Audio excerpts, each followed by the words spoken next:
Benvenuti a Veneto in diretta nella rubrica L'intervista che nasce da Radio Veneto 24, trasmessa da 7 Gold e Tele Padova. Nell'occasione di oggi è nostro ospite Cristiano Perale, presidente della rete ITS Academy. Benvenuto Presidente. Grazie.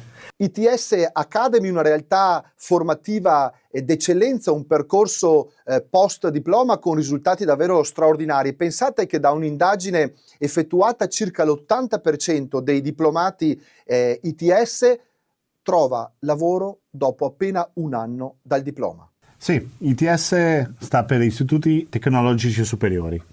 Accogliamo ragazzi che abbiano conseguito il diploma di scuola superiore e, come mi piace dire, gli diamo gli steroidi.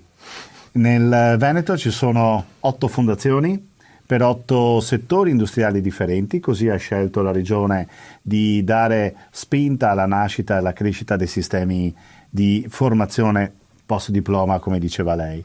Sono percorsi che si inquadrano in un sistema che è quello anglosassone di valutazione delle qualifiche di formazione, in uno spazio che non c'era tra la scuola superiore e l'università.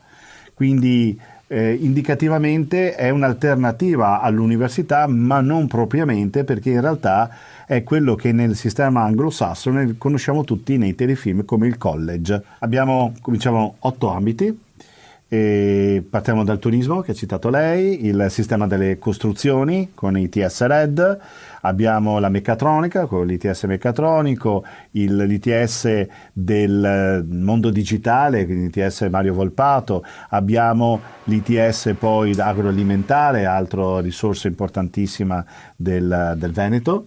E poi abbiamo 2 ITS destinati alla logistica, una logistica su gomma, l'ITS Last, e poi l'ITS Marco Polo invece sulla logistica ferro e navi, quindi treni e mezzi nautici.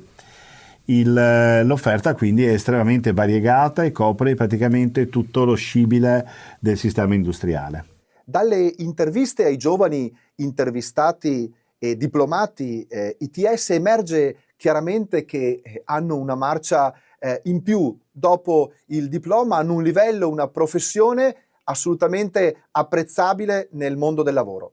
Sì, assolutamente, perché dobbiamo pensare che noi accogliamo ragazzi che si sono appena diplomati normalmente, molto spesso sono anche laureati che rientrano nel mondo ITS, perché la peculiarità del sistema formativo è il matching tra domanda e offerta, cioè la disponibilità degli studenti dopo pochi mesi propedeutici, 3 o 4 mesi, cominciano a settembre come qualsiasi percorso formativo tradizionale, a gennaio hanno quelle competenze per entrare nel mondo del lavoro, quindi alternano scuola e lavoro per 2 anni. Questo gli favorisce nell'ingresso al mondo del lavoro. Non per niente uno dei parametri fondamentali di incitazione porta il Veneto ad avere il 92% degli studenti con un contratto a tempo indeterminato al completamento del percorso. Vuol dire 2 anni dopo, a 21 anni.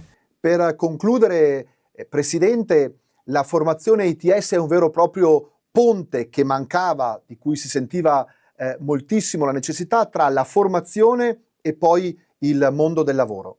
Finalmente abbiamo trovato quel passaggio, come diceva lei, non solo rispondendo anche alla necessità di molti di avere al più presto quelle competenze per avere una giusta retribuzione. Quindi non è solo rispondere alle esigenze aziendali dove ITS risponde in modo eccellente, ma anche dare ai giovani la possibilità di avere una giusta retribuzione al giusto momento della loro vita. Grazie di questa intervista al presidente ITS Academy del Veneto, Cristiano Perale.